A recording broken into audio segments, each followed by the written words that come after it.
tufanye kazi pamoja na tukue pamoja. Kuimarisha Kenya ni jukumu la Kenya.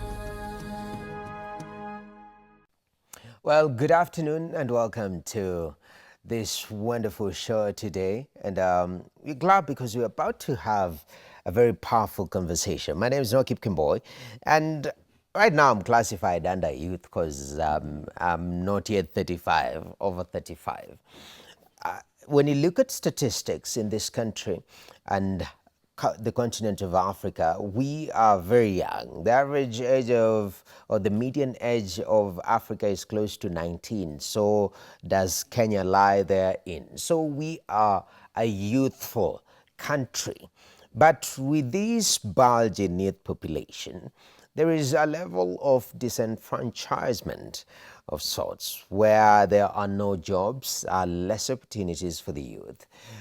Though there is hope at the end of the tunnel. What am I talking about? The agricultural sector and the value chain offers so much opportunity. Already the biggest employer in this country still can accommodate more young people. And we are about to have a discussion about the involvement of the youth in the agricultural value chain. And I'm honored to have Dr. Jeremiah Rogito, food specialist, actually specialist in food systems and climate at Agra. Thank you very much, Dr. for making time. Thank you so much for the opportunity to be here. All right. So, you know, there's a popular saying in the Kenyan agricultural talks. People always point this age thing out. You know, the average age of a farmer is 60, and it makes farming look so old, you know, at least at the production level. Just starting from where you are, because you work at Agra, you guys are making many interventions in the agricultural and food systems in different spaces, because Agra is big. How is the youth representation within the organization, just from where you sit? Yeah, thank you so much for that question. And it's interesting, actually. I think it's early this year I put in a LinkedIn post that tried to demystify this figure of 60, saying that the average age of a farmer is 60. Mm-hmm. And you will notice perhaps most of the people who cite that particular figure actually cite my own works. Because when I did my master's a couple of years back, one of the figures and statistics, because my master's at that time was looking at young people and how they access resources in agriculture and the influence and how they engage along the value chain. And I remember that time, one of the statistics that I actually captured there, if you have a chance to look at my master's paper, was that the average age of a farmer is 60. And for my PhD also, I studied issues around youth and agriculture. Is one of the statistics I also used. I've published in a number of papers, articles, and used the same figure. But I think increasingly, and in this particular post, I actually mentioned and said I've been to 42 of the 47 counties in Kenya. And when you see the landscape as you go visiting different farmers, I actually put up three basic arguments, which I argue that 60 is an overstatement. Mm-hmm. Yeah, and I base this on three key things. The official statistics for government here in terms of knowing statistics on agriculture is Kiamis. Mm-hmm. And you look at the figures in Kiamis in terms of the distribution, in terms of the aggregation, it actually points to a lower population in terms of averages, in terms of the engagement in agriculture. When you even travel and visit farmers, of course, they are older farmers, you'll see them as you travel along, but most of them are not to that extent of 60. Mm-hmm. And my last argument in that post I said is that there's one demographic argument that seals it. Because when you look at the population census that Kenya last took, the number of people that are above the age of 60 are very few. Mm-hmm. So few. Okay, they are significant. They are in the millions. I think 2 million, thereabout. But they are so few to actually tilt the demographic towards the age of 60. I don't know the exact age, but the point is made that while it's true that the average age is quite significantly high. It could be 50, 55, 40. I don't know the exact figure, but my argument is definitely not 60 per se. Definitely, yeah. Makes sense. But within Agra, we are seeing a lot of young people involved in the interventions that you guys are making? Absolutely. One of the biggest initiatives that Agra is running now in partnership with the MasterCard Foundation, we're calling it the Youth Entrepreneurship for the Future of Food and Agriculture, abbreviated as YEFA. And in this particular program, we have an ambitious initiative to, over the next 5 years, to ensure that we're able to reach 10 million young people across the African continent. And it's because of the realization that agriculture has the biggest potential to create job opportunities, because you are grappling with many things across the African continent. One of the challenges we're grappling with is issues around climate change. But also across the African continent, including Kenya, there's a huge population of young people. Actually, it's said that a third of the African young people are unemployed. Another third are vulnerably employed. Yes, you're employed, but even the kind of opportunity you have is not stable. Anything can happen at any particular time. And therefore, really something serious, something urgent needs to be done to be able to address this situation. And I think that's one of the things that Agra as an institution has taken a step forward. Actually, I keep saying that more than 60% of Agra's resources for this strategic period, 5 years, is invested to the youth entrepreneurship of the future of food and agriculture to really ensure that you're able to create opportunities for young people. The vision and ambition is big to be able to have work opportunities for young people up to 3 million. And I think for us to be able to get to that particular level, the interventions we are running, and I think there is much more that we can continue to do to be able to get to those figures. Definitely. That's quite an ambitious target, 10 million. But of course, when you look at the future and the projections, even the world is looking at Africa. We are projected by 2050, I think 2 out of 5, young person who's at employable age will be coming from Africa. So the future of work is focusing on this particular continent. But let's start home, because when we discuss matters to do with food and agriculture, to be specific, a lot of people, when we talk about youth, people start thinking about owning land and, running your tractors, basically, essentially at the primary production level. But agriculture is a whole value chain. Let's start at the primary production level, be as it may. Land is a huge factor to it, and resources, capital, to be able, because it's quite intense to be able to do agriculture. How are the youth fitting into this space? Is it generational from observation, where my father was a farmer? After, it's like, Noah, come, do farming in this space and maybe improve, build on it? Or is it the Narok situation where I'm saying, while I take my cabs, you're taking a cab, somebody is driving a cab, but he's leased land, he's doing some onions down in Kajiado. What is the youth engagement at the production level? Yeah, that's an important question, and I always have a different view from others as well on this particular aspect. There are those who argue that we focus so much in ensuring that young people are involved in primary production, yet there are many other opportunities, which is good and very important to look at all those opportunities across the value chain. And I think, as already hinted when I examined my master's paper, I looked at the whole value chain from production all the way to consumption. And interestingly, when you think about consumption, 100% they were involved in consumption, because whether you eat to live or live to eat, eating is a must. So 100% is there in consumption, but when you come down now across the value chain, the level of engagement is quite varies. But you mentioned very important points. For that paper, I was actually looking at 3 key resources, and I went further to publish articles on those key resources. One is the issue talked about land. I studied in Kitale. Kitale is known to be that's where I was born, actually, and that's where I spent the first 10 years of my life. Actually, more than 10 years, because I studied high school in Kitale as well. So I think up to last year, I used to say that I've spent more than half of my lifetime in Kitale.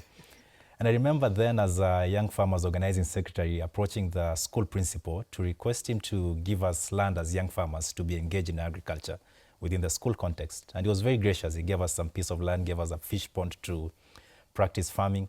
And he was also very gracious to accept to purchase produce from what we had grown as students then. I remember that time being suppliers, as students being suppliers to the school of vegetables. I don't know what happened to the payments. Some people still believe that myself and the chairman were involved. But I think some of the resources were used to assist some needy students at that time. But one thing that happened after we left school, because students then, as high school students, were able to observe the opportunities that come when you're heavily engaged in the farm. So I remember many of them going back home and speaking to their parents, requesting to have access to land for them to be meaningfully engaged in farming, but also to be able to create opportunities and get some income. And I remember many of them calling me and telling me that when they engaged their parents for them to access land, it was almost impossible, because in most societies, land can only be passed over to the next generation at death or something like that.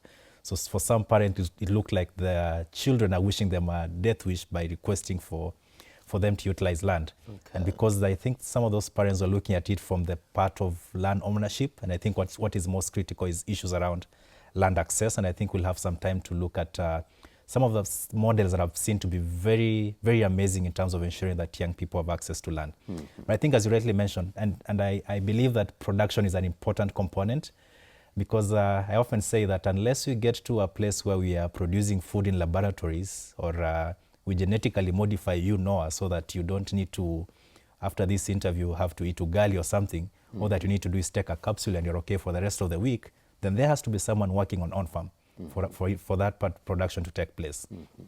So until you get to a place maybe whether we are producing food in laboratories or man has been modified to take less food, yes, there needs to be people actively involved in the farm, and I think young people should be majority of those people who actually involved in the production level. Definitely. It's very important, but those barriers of entries still stand strong right now. Even when you look holistically, agricultural land has been shrinking by the day. And if you inherit some agricultural land, if you're in some prime county like Kiambu, if you're being told, hey, we can put flats here, we give you some 120 million somewhere, you're thinking, if I continue with this agriculture thing, how will I make money of that? So there's so many factors at play. But let's talk about those barriers to entry. It's not only cost for an average Kenyan youth. What is hindering young people from going into food production at the primary level? Yeah, absolutely. I think one of the things you already highlighted, one of them is access to land. And even looking at my own example, I remember when I started off my very first venture, I started off actually with a few trees, and then went on to do it in a quarter an acre, half an acre, attempted at one point to do at 50 acres, which didn't do extremely well. That's a diplomatic way of choosing my words here. Yeah, and then went back to 10 acres and kept on increasing to where I am today. But as you rightly mentioned, the issue of land is a critical factor. And I think there are successful models on how young people can access land across the African continent, some of the models that we've been able to support to establish so that young people can be engaged in agriculture. But one of the other very critical thing is issues around financing. I remember when I was doing this study, I realized they are actually correlated, because for you to get money, you need to have collateral. And amongst the easiest form of collateral is either a title deed or any other asset that you own. But most of the cases, we always tilt back to a title deed, which also is in relation to land. And so you find that all these things are almost quite related. But I think the other very critical element, and one of the things I actually examined at that time, was information. Because you don't know where to start. I mean, we have 1,000 when you think about, because I remember my high school teacher for agriculture taught me that agriculture is the art and science of crop and livestock production. So when you think about crops themselves, there is a wide range of crops that you can practice. Even within crops itself, there is floriculture, there is horticulture, there is agroforestry. I mean, there are so many things. So you first get confused on where should I start. When you come to livestock also, there's a wide range of livestock, whether it's poultry or animal or cows or whatever. I mean, there are quite a wide range of it. So I think these three key elements for me stand out. One is issues around how they access land if you intently want to be engaged in primary production. Issues around financing, because first you are considered high risk. I remember even one time then, and I was actually employed at that time, walked into, and this time I was doing my farming venture, must have been in the 2-acre piece of land that time. And I remember that I was growing passion fruit at that time, and I needed to put wire because they need to be trellised as they get up. And that's when you now get to have your harvest and sell it, whether locally or export it for you to get your resources. And I remember I tried almost all sources of finance that I thought was possible. Actually, the only person that finally came to help me was a family member, because I tried walking into banks, some of these popular mentioned areas where you can get financing. It was quite a challenge. Yeah. So for me, the top 3 barriers would be land, finance, and information to really guide you where should I start and what should I do. Definitely. Earlier on, you had mentioned that there are models when it comes to breaking down the barrier of land access. Because a lot of people think about either leasing, going the leasing way, which has been popular, especially around Narok County. If you're able to do wheat, I've seen a lot of people do wheat down there, but people are doing tomatoes, people are doing onions, people are doing watermelon. Actually, a lot of this in Kajiado County. And, looking at the starting capital, if you're able to gather 60, 70K there, you're able at least to kickstart something, risky as it may. Talk to me about those models when it comes to bring down the barriers to accessing land for the Kenyan youth.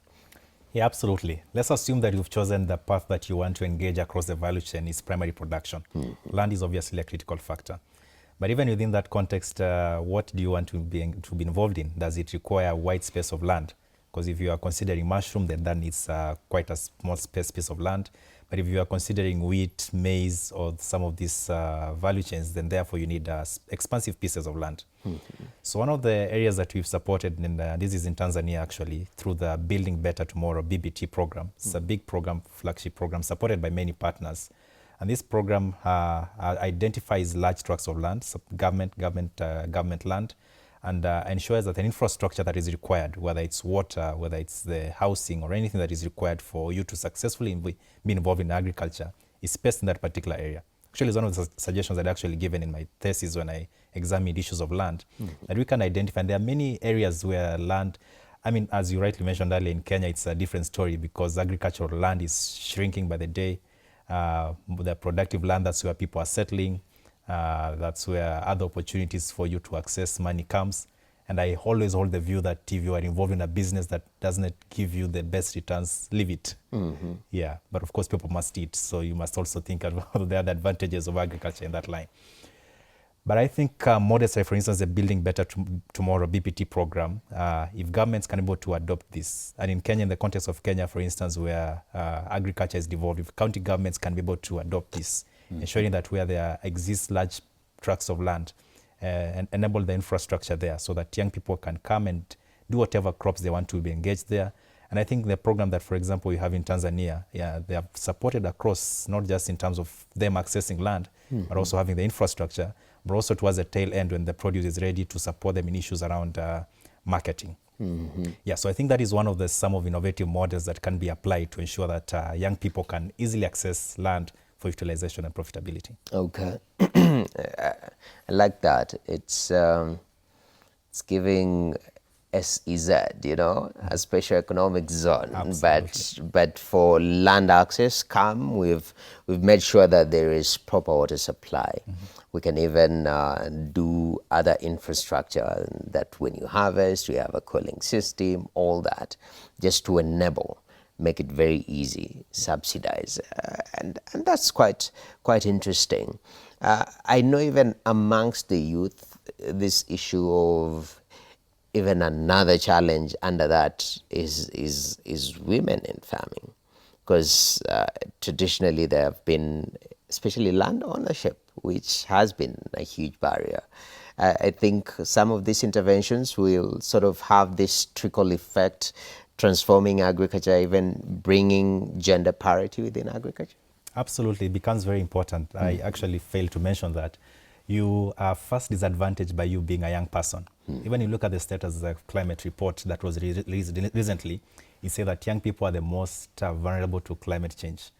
But also in the engagement in terms of agriculture and even access to land, what we are discussing at the moment, you are first disadvantaged by being a young person. But it's even worse if you are a lady. And even you look at it even in biblical times, it was a challenge at that time also. You look, for those who read the Bible, you perhaps have seen the story of Ruth. Ruth was not just a young person, but also she was a lady. So even in terms of the best that she could do was gleaning. Where I come from in Kitale, we call it mrokoto. After people have harvested their maize, we leave for any other person to come and perform gleaning in the farm. So as you rightly mentioned, you're first disadvantaged by being a young person, but even more if you are a woman. And so I think models like this, where we're able to break down and bring down the barriers, can be able to ensure that young women as well are involved in agriculture. Definitely. Yeah. And on the issue of access to finance, and I'm glad you've healed from that trauma, or, working into financial institutions, and they're like, no, no, no, thank you. Oh, don't call us, we'll call you, that model. Yeah. Yeah, but I've seen, because, banks and financial institutions are in the business of making money. And that risk assessment, they're within their right to be able to do so. And as a young person, no collateral, definitely I'm riskier. I've seen organizations and sort of people entering into partnerships to see that funding is sort of targeted for the youth. Some of these programs, from your observation, do you think they're having the intended impact of young people accessing finance, especially in agricultural finance? Yeah, absolutely. And good thing you mentioned it's some of them, and of course the others have challenges that needs to be tightened as you move along the way. I think the most critical thing is about access for you to have the financing, but also for you to actually utilize it. Because sometimes what happens is that there are competing interests and needs for the financing that you get at that time. So I think a number of innovative models have come into play. Some of them are those that ensure that we don't give you actual cash, so that we do, for instance, input financing.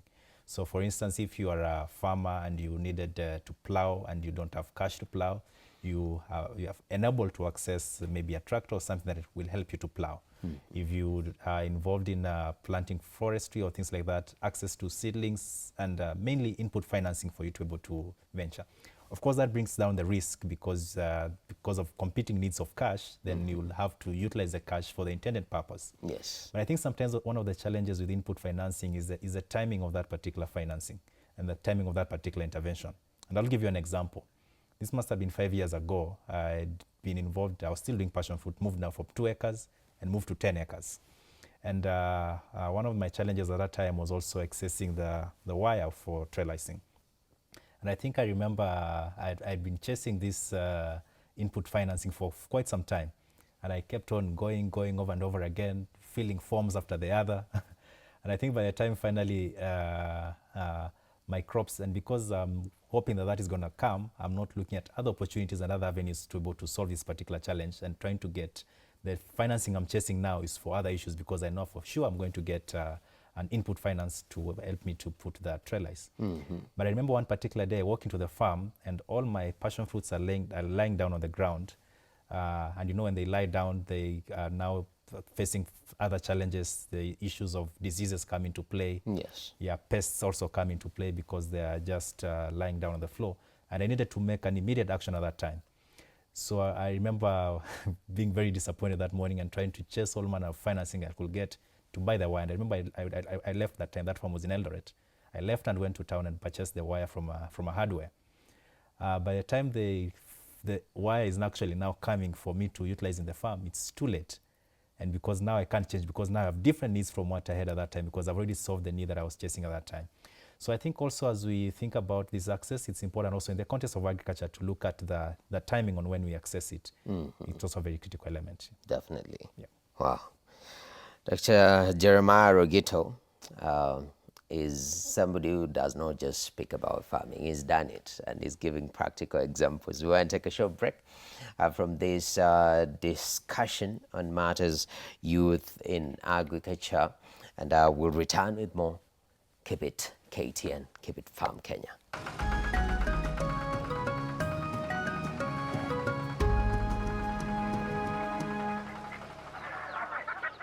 Welcome back to the Farm Kenya show. We are discussing matters to do with the youth in agriculture, and today I have Dr. Jeremiah Rogito, specialist in food systems and climate at Agra, and also he happens to be very young, so it qualifies him to talk about youth in agriculture from a very personal point of view. And not only young, you've done agriculture, agribusiness, and you've experienced these barriers and challenges.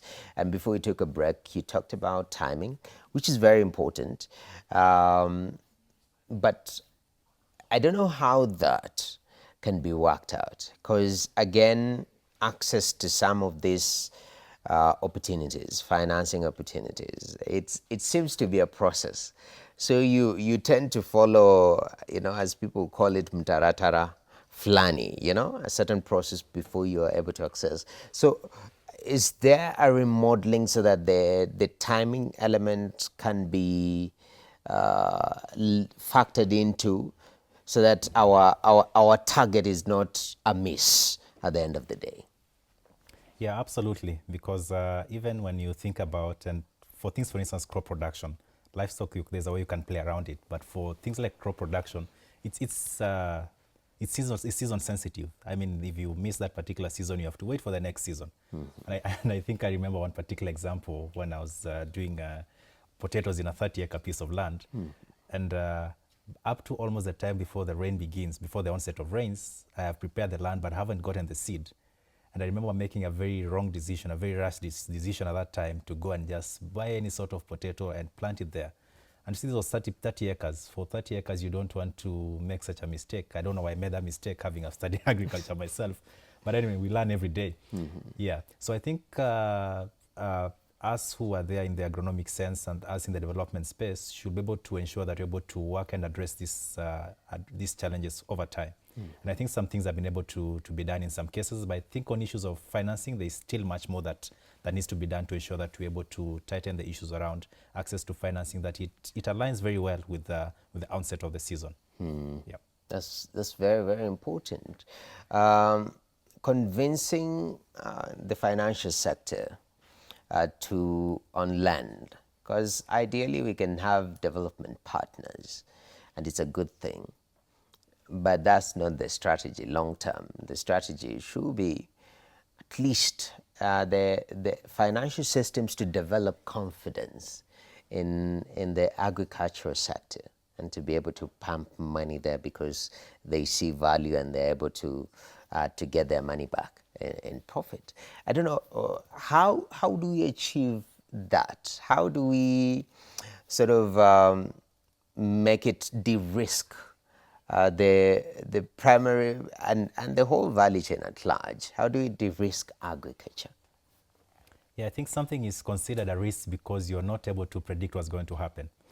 And it makes sense from the reading of it, because you'll see that most of the financial institutions, even if they're financing, they'll tend to finance issues around infrastructure, because that's what you can, it's almost predictable. You have almost some sense of trust in what you're doing. For instance, if you are investing someone getting a tractor, or investing someone getting irrigation infrastructure, it's something that you can actually make some estimated guess on what's going to happen. Because and even if it's, for instance, if it's a tank, so you'll see a lot of these investments going into infrastructure for financial institutions. But when it comes to things, for instance, whether it's cows or chicken, you don't know, any slight deviation can really destroy all of them, whether it's crop or even flowers, one particular disease, and wipes up the entire crop. Yeah, so I think from where I sit, one of the things that we've actually been doing, and for the last 2 years, with the support of the Gates Foundation, in 5 countries, that is Kenya, Ghana, Tanzania, Zambia. Did I mention Uganda? 5 countries. We've been supporting to develop something we call ClimateVat, the Climate Vulnerability and Risk Assessment Tool. And this tool enables you to be able to project and even predict and have early warning system to know what's going to happen. And I think I remember I was in Uganda during the validation of this tool in the case of Uganda at that time. And one person from the insurance said that this tool is a very important tool for us, even insurance, to be able to predict, analyze, and see the climate in this particular region of Uganda is going to look in this particular manner. So even in terms of when you model it, in terms of how we're able to calculate our premiums, you can be able to make such kind of decisions. So I think if financial institutions are able to step out also from their comfort zone and also take good use of tools like these ones, for instance, ClimateVat, to be able to make assessment of, and ClimateVat, not VAT, it's not tax, it's VAT because of vulnerability assessment tool. That's why we call it ClimateVat, is to enable people to be able to understand, predict, have an almost accurate prediction of how the climate is going to be, and also make projections in terms of what's going to be the output, and therefore make informed decisions when lending. Because we don't want also financial institutions to make losses because of advancing financing to ventures that perhaps may sometimes make losses. Definitely. And it's quite, we can call it, it's quite ironic that, our economy for the longest time is agri-based and agri-backed.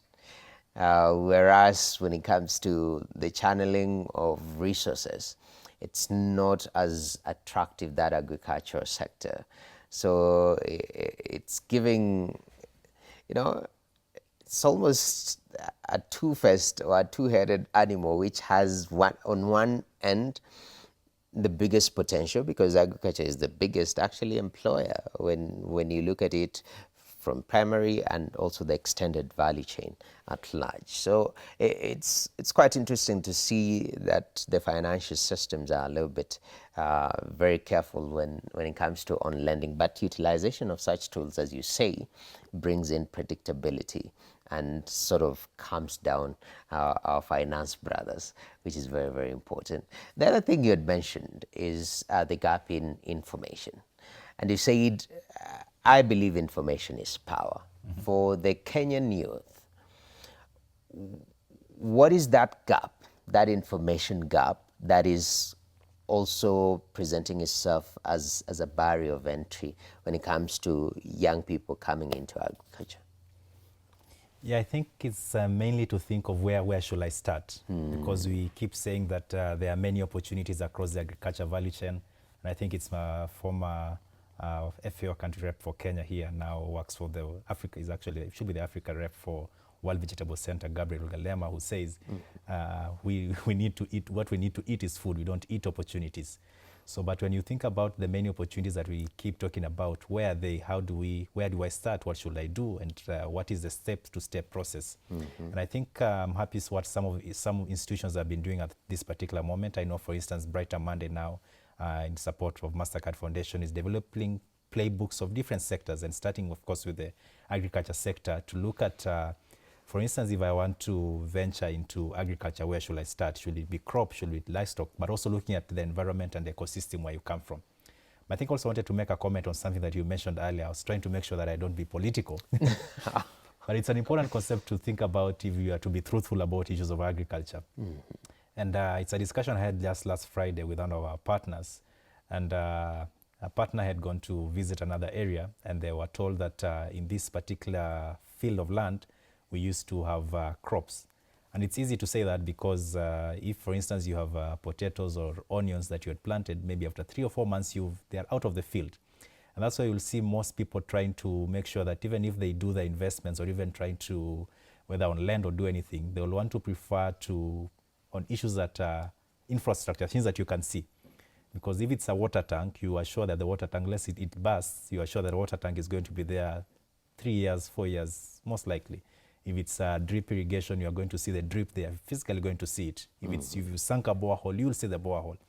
Yeah, but if it's an onion crop, 3 or 4 months later, it won't be there. Mm-hmm. And that's why you'll see also that even sometimes one of the challenges we have is that the government, which is the biggest spender in most economies, tries to also limit in terms of its investment to agriculture, because what the Kenyan voter wants to see are physical things, either actual cash or physical things. So they want to see roads. And therefore, from a policy maker perspective, you're also conflicted now. Should I continue to pump money into something that will disappear after some time, people will eat it and it's done, or should I invest more on roads and things like that? Yeah, I just wanted to make that comment. Definitely. Very, very important. And it's a valid comment because, as we say, political goodwill is very critical. And it is our politicians that also are making and influencing policy heavily. And it's very, very important. Going back to the information gap element, of course, partnerships going in to educate farmers. Because we are in a country, we always discuss youth unemployment every day. And young people are looking for opportunities. And it almost seems like a low-lying fruit to tap into this hunger of, I'm trying to find something to engage in. I went to college, I haven't gotten a job in this line. Mm-hmm. So the big question is, how do we bring it closer? That is one, to the Kenyan youth, and also make it palatable. Because sometimes we run programs, we call them information programs. Then after we do an after assessment, how many people are influenced by this information to be able to act on it? And you find there is very little. So how do you make it effective to bridge this information gap? Yeah. When I think personally in terms of how I make decisions, even in terms of the things that I want to purchase or even things that I want to invest in, it is first it has to be something that either know I have prior knowledge of about it or something that I get to see over time. And that's why I see the adverts that run on my phone, sometimes even on WhatsApp status, you see someone has posted a cloth or a shoes, and then you immediately make a decision that I want to purchase this. And so one of the areas that as an institution, for instance, Agra has heavily invested, because with the recognition that in many countries, extension systems have changed over time. For a long time, we used to train extension officers who will walk into the farmer fields and give them advice in terms of what needs to be done. In most countries, there's a shift now to demand-driven, where the actual farmer has to walk into the extension officer to request for this particular service. So one of the models that we've very been passionate about over the last 3 years particularly is something we call pluralistic extension models. This is looking at all forms of models to ensure that your target person has access to the information that you want them to have, and they have it at the right time. But also tying this also with the issues around early warning system, that even as you provide this particular information, the farmer also has a knowledge in terms of what to anticipate in terms of the changes in climate, changes in terms of weather, what to anticipate, and when to make this particular decision. And I remember it's my boss who was giving an example of how he went to visit, I don't want to mention the country, we went to visit the fields and realized that you look at the field, it was actually a maize crop. It was really flourishing, but they cannot harvest because at that time it's also raining, but it's ripe for the time of harvest. But because interrogating it further, he realized that the only challenge that happened is that there was a delay in terms of planting. So by the time they get to the harvest, it coincides with the next rain season. So having this particular information and making sure that you're able to really plant on time and also harvest on time, because what will happen in such a case is that it will continue raining, and that particular maize, most of it is going to be lost on the farm. And even if they try to recoup some of it is not going to be healthy because of issues around aflatoxin in terms of how they're going to store it after that particular harvest. So from where we see it in terms of access to information, as I already mentioned, we've been able to pilot pluralistic extension models, taking advantage of government extension systems that exist, but also taking advantage of, in community levels, we piloted models. For instance, we call it the village-based advisor model, where you have a lead farmer within the community who is trained, capacity built, has this knowledge, and works with the farmers within his surrounding to ensure that they also get to that particular level that he is. Other countries have adopted other names, but in the context of Kenya, there are different names also that have been adopted by different stakeholders, but really having someone central who's already practiced, tried it, and ensuring also the community learns from him. Okay. Quickly let us run either up or down the value chain, whichever way you see it. But now, from production, we are heading downstream. There's so many other opportunities that young people can tap into and be part of the value chain other than production. Talk to me about some of the emerging or some of the areas within the agricultural value chain, all the way to consumption, before this food actually reaches to, because even consumption has its own opportunities there, yeah. But in the age of AI, technology, and people being so informed, what are some of these low-lying opportunities that we can tap in as government, as organizations, to make sure that youth are able to also fit downstream when it comes to agricultural value chain? Absolutely. We've actually been able to compute and look at the entire value chain. And I think, as I already mentioned earlier, in consumption, everybody's there. Everyone must eat for either for their survival or for any particular reason. But as you move from production, the opportunities that exist, for instance, in input supply, and there are various forms of input supply. So it could be fertilizer, whether organic or inorganic fertilizer, and ensuring that farmers are able to access it. In some cases, you can actually also make that particular fertilizer if you are thinking about organic fertilizer, because one of the challenges that you have is in terms of its packagings, and therefore in terms of even access, because some of these organic fertilizers are very bulky. So it really must be packaged well and easily condensed for it to be utilized within that particular region. So when you think about inputs, so particularly I talked about fertilizers, but also inputs, for instance, seed, inputs like chemicals also. And in some cases also you can be able to produce bio-inputs that can be utilized within that particular region, within your farm, also within that particular surrounding, and in some cases even be able to upscale and sell to even other larger regions. So moving away from production, there exists many opportunities, and I've seen this in my previous working assignments, and even today, working and seeing young farmers and even older farmers alike engaged in these models of ensuring they're able to produce organic fertilizers and able to sell it, being able to produce bio-inputs, biochemicals, and actually be able to sell it. But even as you move further, and I think one of the areas that I've seen many young people engaged in is in issues around transport related to agriculture produce, whether it's transporting the seeds so that someone can be able to access the seed at the right time to plant, to be able to transport the chemicals, the fertilizers, or able transporting the final produce after you've been able to harvest and offsetting it to the market.